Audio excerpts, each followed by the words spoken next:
विक्रम बेताल की कहानी। राजा चंद्रसेन और नवयुवक सत्वशील। बहुत समय पहले की बात है, जब समुद्र किनारे बसे एक नगर ताम्रलिप्ति पर राजा चंद्रसेन का राज हुआ करता था। राज्य से मिलने के लिए हजारों लोग उत्सुक रहते थे। उन्हीं में से एक था नवयुवक सत्वशील। सत्वशील को काम की तलाश थी, इसलिए वो हर दिन राजा चंद्रसेन से मिलने के लिए उनके राजमहल पहुंच जाता। अफसोस, उसे हर बार दरबारी भगा देते थे। ऐसा होते होते बहुत समय गुजर गया, लेकिन लड़के ने हिम्मत नहीं हारी। वो राजमहल के साथ ही हर उस जगह पहुंच जाता जहां राजा की सवारी जाती थी।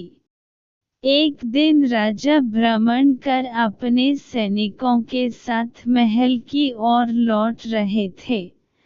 कड़ी धूप होने के कारण राजा को काफी तेज प्यास लगी।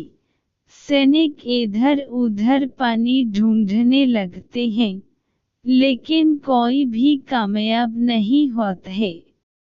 तभी राजा अपने मार्ग पर खड़े सत्वशील को देखते हैं।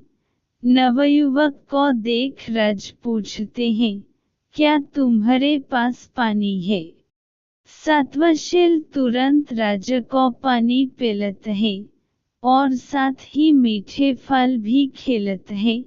राजा उससे काफी प्रसन्न होते हैं और कहते हैं, मैं तुम्हें कुछ भेंट देना चाहता हूँ, बताओ तुम्हें क्या चाहिए। भूपति चंद्रसेन के सवाल पूछते ही झट से सत्वशील कहता है कि महाराज, मैं लंबे समय से काम की तलाश कर रहा हूँ। अगर आप मुझे कुछ काम दे दें तो आपकी बहुत कृपा होगी। इतना सुनते ही राजा तुरंत उसे अपने दरबार में नौकरी दे देते हैं और कहते हैं कि उसके द्वारा पिलाए गए पानी का उपकार वह जीवन भर याद रखेंगे। वक्त बीतता गया और अपनी प्रतिभा की वजह से नवयुवक राजा का बहुत करीबी बन गया। एक दिन भूपति चंद्रसेन सत्वशील से कहते हैं, हमारे नगर ताम्रलिप्ति में बेरोजगारी काफी बढ़ गई है। इसके लिए हमें कुछ करना चाहिए।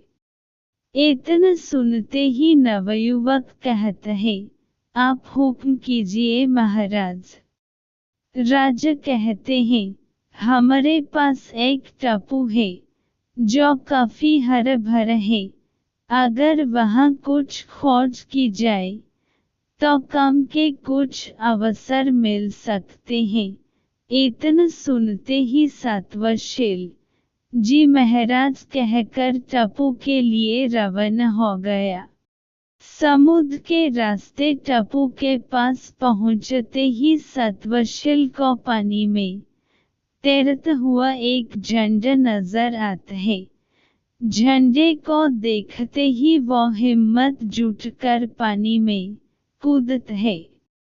पानी में कूदते ही नवयुवक सत्वशील टापू की राजकुमारी के पास पहुंच जाता है, जहां वो अपनी सहेलियों और सेविकाओं के साथ गाना गा रही होती हैं। राजकुमारी को नवयुवक अपना परिचय देता है।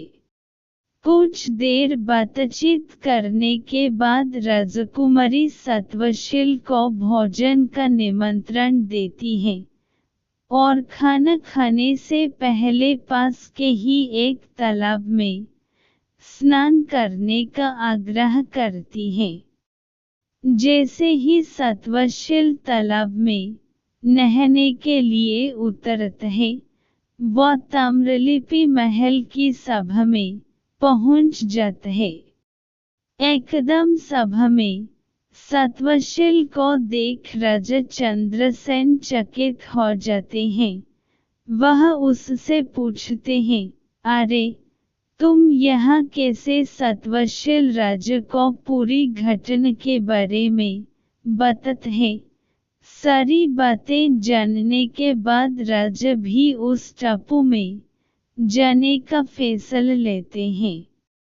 वहां पहुंचकर भूपति चंद्रसेन उस टापू पर जीत हासिल कर लेते हैं। ऐसा होते ही राजा चंद्रसेन को राजकुमारी उस टापू का राजा घोषित कर देती है। राजा टापू को जीतने की खुशी में वहां की पूर्व राजकुमारी और सत्वशील की शादी करवा देते हैं।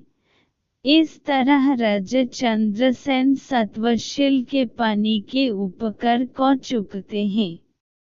इतनी कहानी बताकर बेताल चुप हो जाता है और विक्रम से पूछता है कि राजा चंद्रसेन और सत्वशील दोनों में से सबसे बलवान कौन था? सवाल सुनते ही विक्रम बोल पड़ते हैं, सत्वशील ज्यादा शक्तिशाली था। बेताल पूछते हैं, कैसे?